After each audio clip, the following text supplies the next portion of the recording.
Yo, yo, yo. Hey, guys. Welcome back to another awesome edition of the Best Practices Show podcast. My name is Kirk Behrendt, where I have the awesome fun of bringing you great information from great speakers, great thinkers, great teachers in dentistry to help you create a better practice and a better life. And today I bring back one of my favorites, Dr. Uche Odiatu, one of the greatest speakers in all of dentistry. If you've never seen him, you got to see him.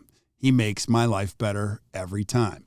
And today we talk about, are you rested or restless, and its implications on your body.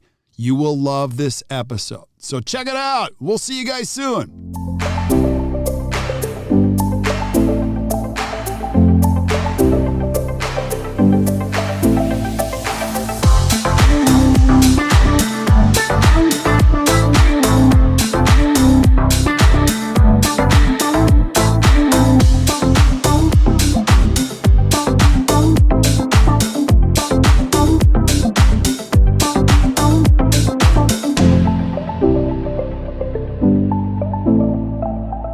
Hey guys, welcome back to the Best Practices Show podcast. I can't believe I get to do this job. I get to have so much fun. And most of it is because I'm not the sharpest guy, but I get to surround myself with people that are crazy, brilliant, full of energy. And you know what? They just make this profession a whole lot of fun. And I have one of my dear friends, one of my favorite people in all of dentistry. And I know that's the same case for you if you've ever met this guy, Uche Odiatu. And we're going to be talking about, are you rested or restless? What's happened in dentistry, not only for providers, but for patients as we come back into this new world. So, Uche, thanks for being here, brother. Appreciate you. Okay, always a pleasure. Love sharing. So let's get this thing on the road. We have 30 minutes. Let's get at it, you know? Yeah, let's get at it. But I got to start here because I love having you on, and I've got a lot of new listeners now. So who's Uche Odiatu before we go down this path? Who are you, buddy? Yeah, I'm many things. I'm a child of the universe. I am a dentist of more than 25 years. I'm certified as a personal trainer, professional member of the American College of Sports Medicine, certified yoga teacher, and boot camp instructor. I am so many things. I'm an author. I lecture. I work chairside. I'm in the office 3 days, actually 4 days this week.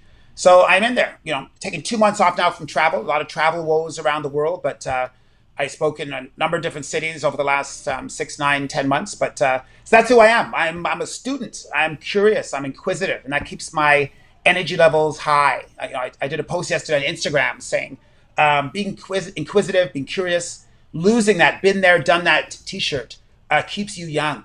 And that's who I am. I love it. I love it. And I'm telling you guys, if you ever see Uche anywhere at a big meeting, go and squeeze in the room. You'll have to wait in line because he always has those velvet ropes and there's somebody taking tickets and there's a whole bunch of people that get turned away. But by osmosis, you're going to gather so much energy. And Uche, you always make my life better every single time we talk. And before you and I hit the go button, you were talking about like these missed perceptions we thought of what the pandemic was going to do. Can you explain that? We thought we'd come back really well rested, ready, rearing to go, and that isn't always the case. Just explain the why behind this. Yeah, and myself included. Back in March 2020, I thought, okay, so a time out, some downtime. I can invest in my health and have a reserve. And I think after however long length of time an office was shut down, or the nation or the world was quieter, I was under the impression, and it was a myth, obviously I was wrong, that I'd come back rested and ready to go full bore when everyone was getting back. And I'm not on all, 6 or 8 cylinders. It's funny. I really thought that I would come back rested, but I say most people have gained some weight. I think most of us haven't slept, that 7, 8, 9 hours. Most people have challenges with the team, getting a good team together because of the great resignation, they've called it. So I think many of us thought we'd have an emotional reserve and a physical reserve and a financial reserve, but I think a lot of us are working on fumes, and you see that on the news. People don't have that resiliency. Is that what you found, Kirk? Mm-hmm. What's been your experience? Yeah, I don't know if I'm a good one for this, but because I was sharing with you, I did have reserves when I went into the pandemic. I also don't deal with lack of predictability. So as the pandemic continued, I don't mind sharing this, like my weight ballooned up to 247 pounds. And so, and my default stress mechanism was to eat. And so we would eat a lot or maybe have a few too many glasses of wine. And the pandemic just kept adding to that. And so I was not in a good place. And I almost had a panic attack. I actually did have a panic attack during that whole time. And then once we started getting out of it, it forced me to recreate some things. And one of them was like, I wasn't going to live like that anymore. So you got me into the fasting thing. I started and it's crazy. Like, at my stage of the game, I just got to feel better. So I don't know if I'm the perfect person to lay this out, but I do know this. There are things I wanted prior to the pandemic. I don't want them now. And I know that health, when you say health is the first wealth, you aren't kidding, brother. Yeah, I think you did a good job. Like you said, you dropped that weight. I couldn't believe you're the size of a,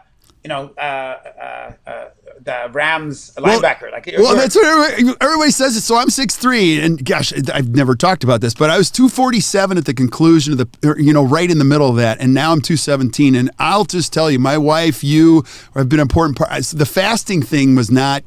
I didn't like it, but it works, and it really works. And so now I grab a handful of nuts if I ever get hungry.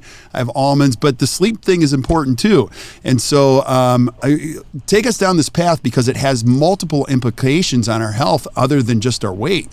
Yeah, well, it's only natural that when people are stressed, they eat. You think of the Paleolithic man and woman, for the last 1.5 million years, up to about 10,000 years ago, anytime we were stressed, it was many times it was a lack of food, it was a famine. So our DNA, our genes, our cellular structure, when we sense stress, we think famine's coming. So if there's available food, and food is cheap now, I've read that in the 1950s and 60s, food is almost 30 to 40% of someone's take-home pay. Now food is only 6%. So food is cheap, it's abundant. So when you have stress, food is very easily, look at all the home deliveries and DoorDash and all these companies that are taking advantage of, which is fine. But most people's go-to for stress is eat more. But technically, though, you look at our physiology, we've been designed to go up to 30 days without food. The only reason why you and I are here is for the last 1 million to 2, 3, 4 million years ago is that our ancestors survived. And we've survived because we can go up to a month without food. So if you and I were stuck in an elevator, if it didn't open, the doors, we were stuck for 30 days, we'd be fine. But that's why people say after 4 hours into not eating, they go, I'm hungry. No, you're not. You can go up to 30 days without eating. And that's what you got to remember. That's why fasting works so well, getting your body back to where you can listen to the inherent wisdom of the body. Yeah.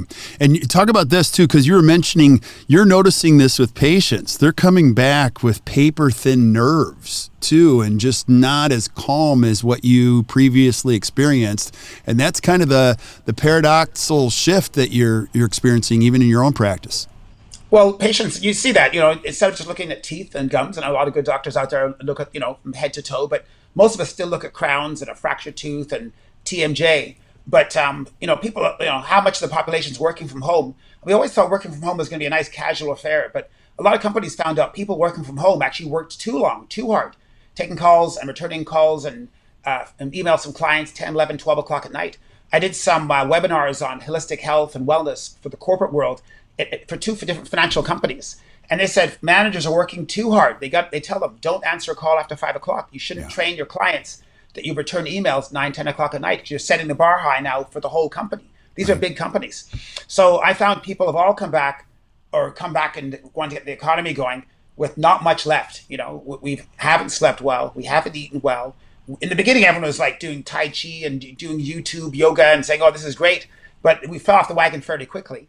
And so people aren't rested, physically in a good place. They haven't eaten healthy. They're not sleeping well. So I find that patients are definitely, and I'm seeing them now, and just in the last couple of days with new patients, or even recare patients, people are coming in, you see some lichen planus. You see the scallop border on the tongue from people clenching at nighttime, from airway issues, just from autonomic nervous system dysfunction.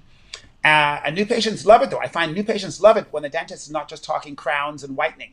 Yeah. You talk about how stress shows up in the mouth.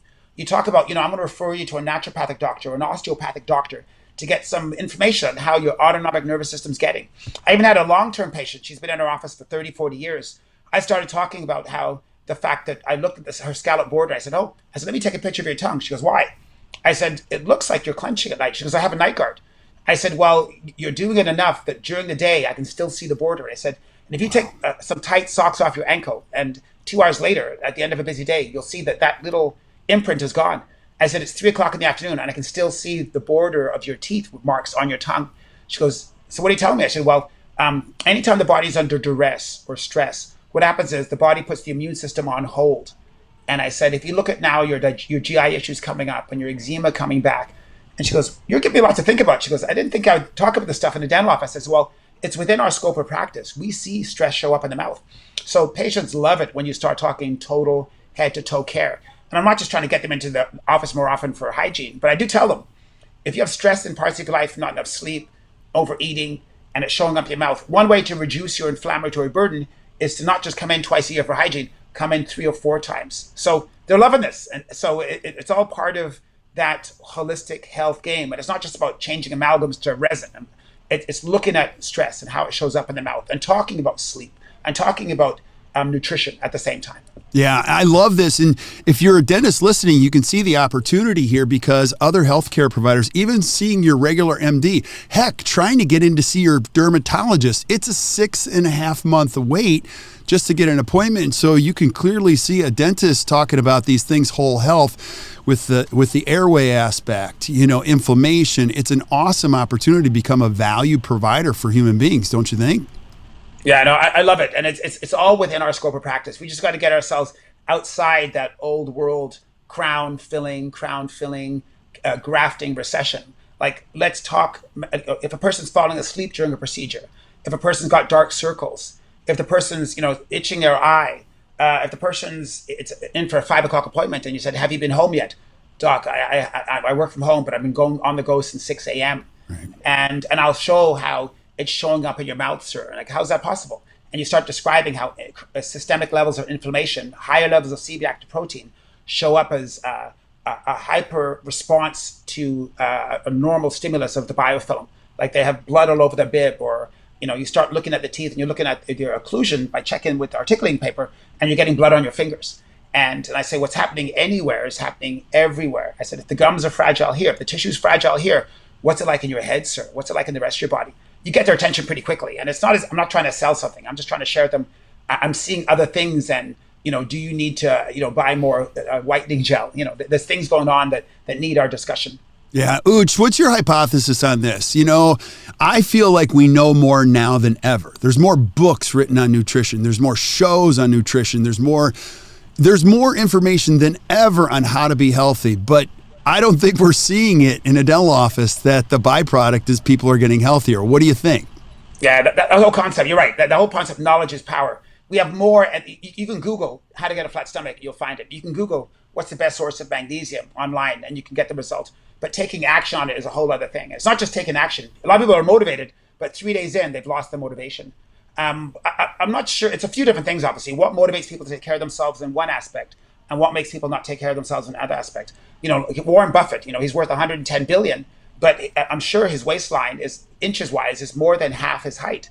Elon Musk, he's just turned 51. But again, is he physically, I'm not sure what he does physically, like financially incredible, huge abacus mind, wanting to go to Mars and everything else. But physically, he does look like he doesn't take care of himself that well. He looks heavier, unless it's a bulletproof vest he's wearing. I don't know.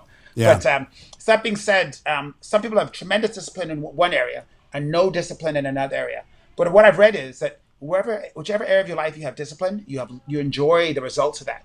But any areas of your and my life or our listeners' lives that have no discipline, we do not enjoy that area. It's just like if someone doesn't enjoy the discipline of having a clean garage and it's messy, you hate parking your car in that thing. There's no room for it. Right. But if someone has a disciplined cleanliness about their garage, they love seeing all the things put away. They love their tile on the floor of the garage. So we need to translate that discipline in our high disciplined area to the low disciplined areas. How do we do that? Good question. If I could answer it, I would be Elon Musk of personal development. So yeah. So let's point out the why in this. So if you're a provider and you're restless, trying to help people be, restful, that's going to show up in a big way. But let's say I'm a restless provider.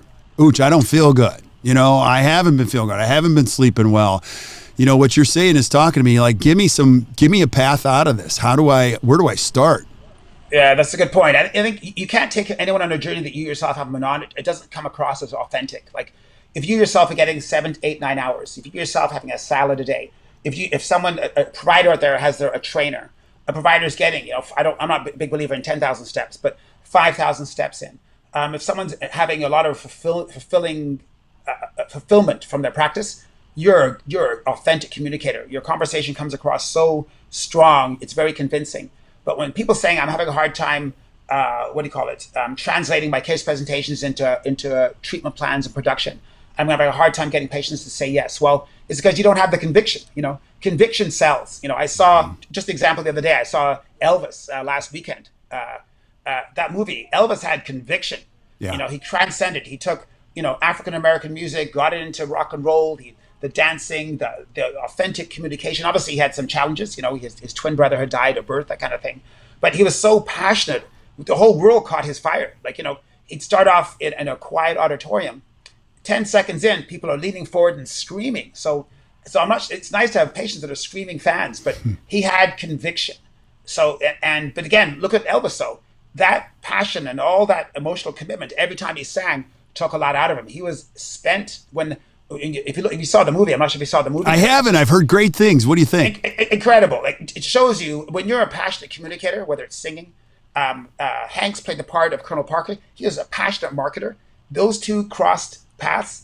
Incredible. Set the tone on a totally different level. People on his birthday, everyone still flocks around their house. Are people going to flock around our houses on after we're gone, Kurt? No, never. Flowers? I don't know. You never know. You consult a lot of people. I know you got a lot of fans out there. But man, conviction is very persuasive. When I saw the power of conviction in your message, and Elvis had conviction in his message and his song. I think if dentists don't have that conviction in their treatment, or the conviction in whole body health, or if hygienists having challenges, patients aren't going to sense it. And when they don't sense it, they're not saying no. It's like when you go into a dealership and someone's passionate about Mercedes, or they love the Bentley, or they love the Acura. You're thinking, man, I got to get myself one of those. So we got to get conviction. But again, Elvis, though, that conviction for a 2-hour concert, when the curtains closed, he was exhausted. He collapsed. And that's where the drugs came in. So sometimes when you give your all, sure, you're convincing, but you have nothing left over for the after 5 o'clock shift, that 5 to midnight. And that's where people get into addictions and everything else. So conviction, a lot of people don't have conviction, but if you have the conviction, you better take care of yourself. You better have a trainer. You better eat impeccably. You better not talk about skimping on the quality of your food. You better get yourself a sleep mask. It's so it's a lot being said there in a couple of sentences, but I look to Elvis as my motivation for conviction, but then he didn't have the self-care. Yeah. No one was looking at him as the trainer. No one was feeding him. He was getting, fried bananas or whatever it was that he was eating. So no one was giving him a probiotic and an avocado. He was eating Southern food, but he put his heart into his song. Nothing left over for his friends, his family, and himself. Yeah. Hence, he left the planet of 42. Yeah, the conviction, it's still strong today. So I was in Memphis with my daughter for a soccer tournament. And of course, guess what I got to do? I got to go over and see Graceland. So, and did you know this? Like, it's the second most visited place in the United States, even to this day. So it's amazing. And he's got the racquetball thing. But you can see, like, that was not a safe haven of recovery. No. But you're right, though. He passed away in 1977. So we're talking, 50... Is it 65 years ago? Yeah. So 65 years after you and I are gone, will people be visiting our practices laying down wreaths and flowers for our message? Like, and why is my message not strong? Why not strong? Like, why aren't we saying 65 years after we're gone that people aren't going to say, man, that Kurt, he changed the world. He changed the voice of consulting. He was the voice of podcasting. And people screaming as you walk by, at the midwinter meeting. And why aren't they? Why aren't they? They know. If you're listening to this, you know why. I'm not the smart guy. I just hang around with people like you. And I'll tell this story forever, but I was speaking in the room next to you, and my own team members are like, do you mind if we go next door and just go watch Uche? I'm like, my own team members are like jumping off ship to go see Uche just translate the energy to a room. And you do it. So it's cool. Now go back to this. I want to talk about being paper thin and the restless piece of it, the stress response too. So we've talked about the physical components, but if you're a dentist seeing patients all day and you don't have that restful mind, or you're not getting any sleep, your stress response is way off, don't you think? Yeah, it's tough. You're seeing, and everyone has anxiety unless they're getting their bleaching trays or they're getting their veneers placed on. There's a certain level of anxiety that's there on every patient. Hygiene patients, some people love getting their teeth cleaned. Most people think, okay, I tolerate it or I enjoy it, but somehow there's not that, excitement. Like when you book a massage or I'm actually go for mani-pedis. Do you go for mani-pedis, Kurt, or do you? I do. I have a lot of daughters, so like Okay. and I'm not afraid to say it. They're awesome. Like if they can squeeze me in, Self-care. it's awesome. Self-care, mani-pedi. Like this is our instrument. Like we got to take meticulous care. Don't get the cheap sport manicure. Get the shellac. Get the blue. I'm joking. Get Well, I could say this too because I don't care anymore. Like the one therapist that was working on my feet was like, "You need to come here more frequently," and I'm like, "What does that mean?" Like this is a lot of work for me. So there's nothing like self-care to make you feel valuable. Whether it's massage therapy, whether it's physio. I go to physiotherapist once a year just to see how my body's aligned. Most people go to physiotherapists when they have a problem. Right. Go before you have a problem. Like they'll have you kneel down. They'll have you stand on one leg and twist you. They'll have you see how much your flexibility is from left to right. They'll see how much you can twist. They can see your tree pose, and they can diagnose a muscle dysregulation before you have the hip replacement, before you have the issues. Like you want to see how's your neck flexibility. Like how do you stand? What's your posture like? For $80, $90, they'll give you some tips, some exercises, and there you are, $90. Lesser out of your pocket, but man, they'll nip things in the 3, 4, 5, 10 years out from when someone has a joint issue. So, so physio, massage, chiropractic, mani-pedi, good nutrition. But I think if someone's not feeling, if someone's passionate about the dentistry, but you have fumes left over for your friends and your family, man, what does that got to say? When the whole cliche about not wanting to spend more time at the office when you're passed away, but you need equal passion for your personal life as your professional life because both fuel. I think a lot of dentists who have clinically were incredible, like between Coyce and Pankey and Dawson and all these other programs, but the courses on clinical are packed at conferences. The ones on leadership and the intangibles and communication, always lower attendance because people say, I want to know how to do a crown in 8 minutes. The fact that you have leadership issues and you don't have self-regulation issues, that's what you should be. Most dentists have challenges in the intangibles, not the clinical. Clinical were incredible schools we have. But it's I don't want to call them soft skills. It's the intangibles, self-talk and the conversation with patients. That's where we have challenges. 100%. And you could speak to this because you're a certified yoga instructor. And we've talked about this before. There's a hot yoga studio right across the street. When you come to Milwaukee, we're going over there.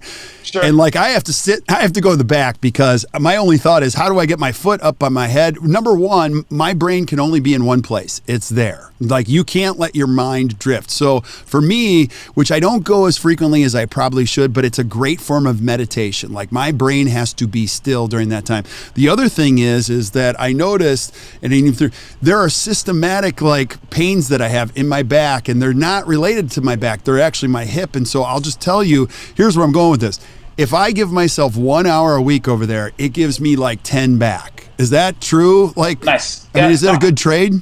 No, I believe that. That's a great analogy. I think the whole idea about muscle dysregulation and bringing back better communication between your mind-muscle connection and your posture. It's incredible. It's in a yoga class, people say, oh, yoga's not for me, I'm a guy, or yoga's not for me, this, that, or I try Tai Chi. Well, there's different instructors. There's different periodontists, there's different orthodontists.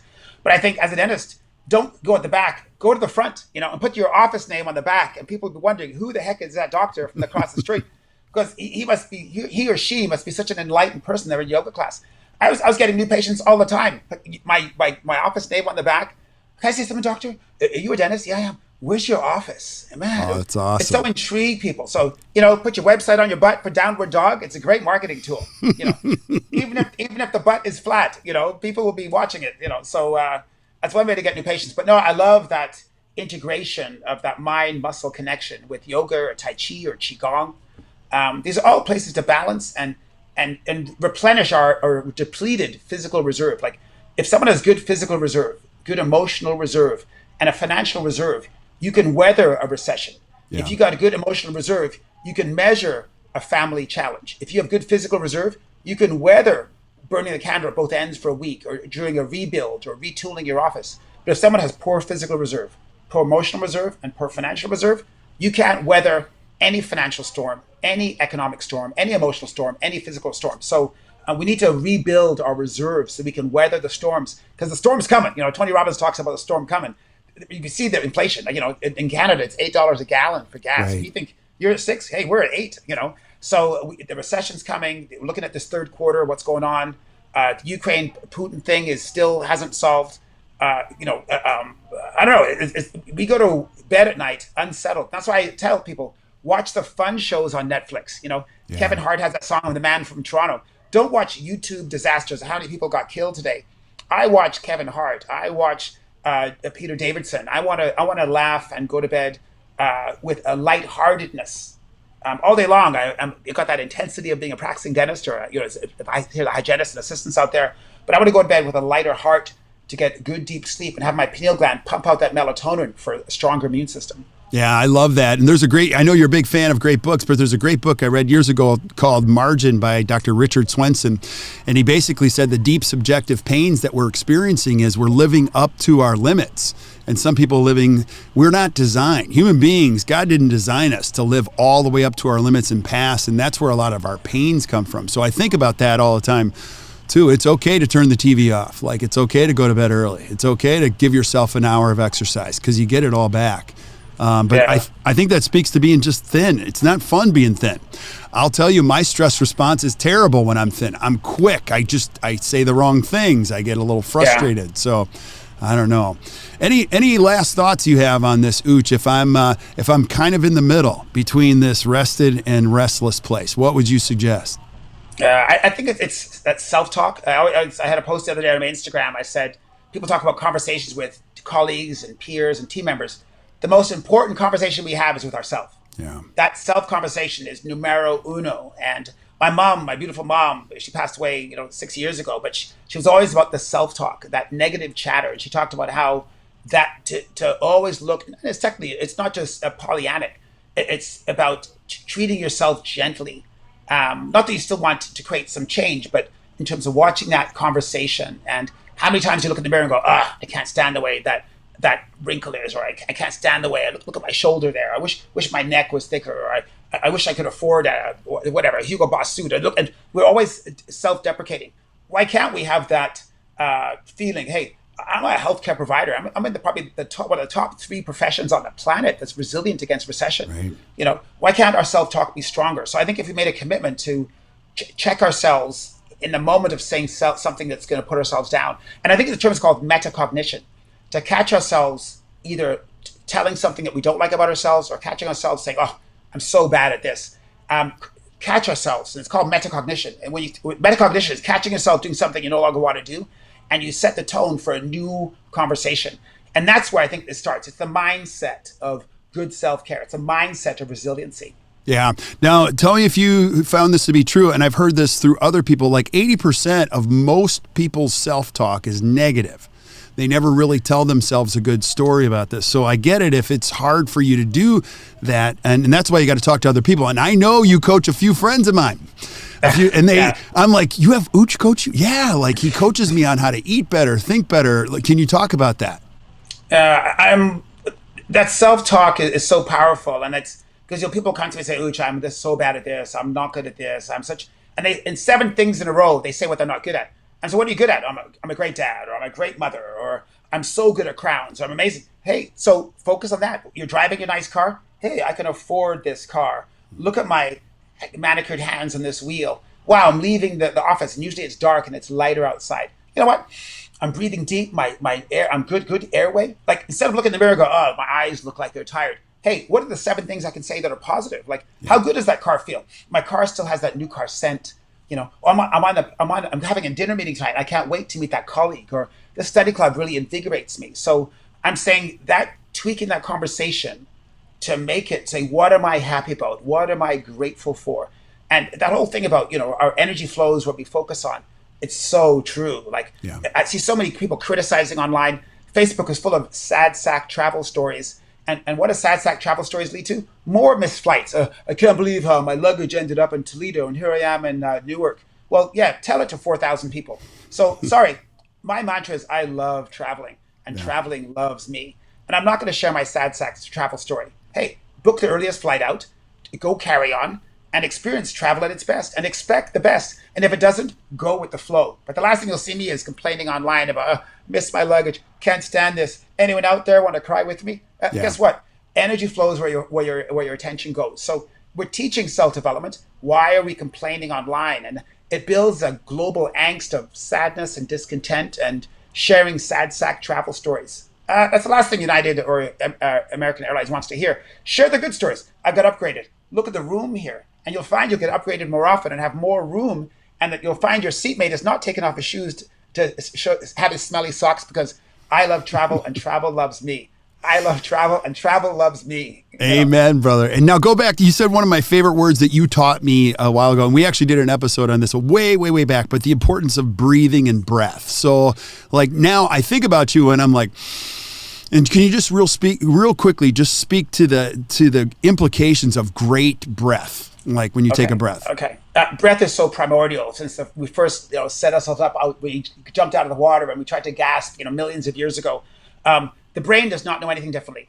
The brain is eavesdropping on your breath up to 21,000 breaths we take. So if we're breathing shallow, the body thinks, hey, what's wrong? What's the problem? Anytime your brain goes, what's wrong? What's the problem? Cortisol goes up, blood sugar goes up, blood pressure goes up. And we breathe shallow. So the average person, our lungs hold 4 to 6 liters. And most people breathe at half liter at a time. So most people are breathing shallow all the time. If your nervous system and your brain sense shallow breathing and mouth breathing, the default is wonder what the stress is. You better go eat. Food is cheap. Go to Uber Eats. Do more anxiety relieving things. Well, if you breathe in through your nose, it's impossible to have your nervous system think negative, angry thoughts breathing in through your nose. It disconnects immediately. You go from sympathetic to parasympathetic. So the more nasal breathing we do, the more we're in the moment, the more we're healing, the stronger our immune system, the more oxygen to our brain. And who doesn't want more oxygen to your brain? You think better, you have better wisdom, you can tap into left and right brain. I think I'm talking about Elon Musk, because he's tapping into the crazy, out of this world ideas. Who knows if he's nasal breathing, but if you want access to both sides of your brain and all 85 billion neurons, nasal breathing will get you there. And you'll be a lot more fun to hang around, because mouth breathing is a stressful angst state where people think not approachable. You're breathing into your mouth, not approachable. Nose breathing, hey, who's that lady? Who's that guy? So forget Tinder, nose breathe, and you will have more success online dating, I tell you. Uche, you're the best. You're the best. Now, I know I don't get you all day, and I'm going to have you back every single month. I joked we're going to call it 30 minutes every 30 every day, and you're going to give us great life, health, great thinking benefits that'll help us enjoy this profession longer. But I want people to know more about you. I'm just telling you guys, if you have a study club and you haven't had Uche speak, you're missing out. If you've been to a big meeting where Uche is speaking and you haven't seen him, you're missing out. So, Uche, how do I find out who you are, follow you? What do you do? How do I reach out to you? Sure. Easiest is go to my website, druche.com. So druche.com. Instagram, I'm posting 2-3 times a day. My stories are not just look at me with my martini. I'm sharing tips, a book I've read, an article I've read. So I love Instagram for the immediacy. I love the direct messages I get from people. I answer them myself. I do my own. So Instagram is incredible. So Fit Speakers is mine. If you just look up my name and dentist, you'll find me.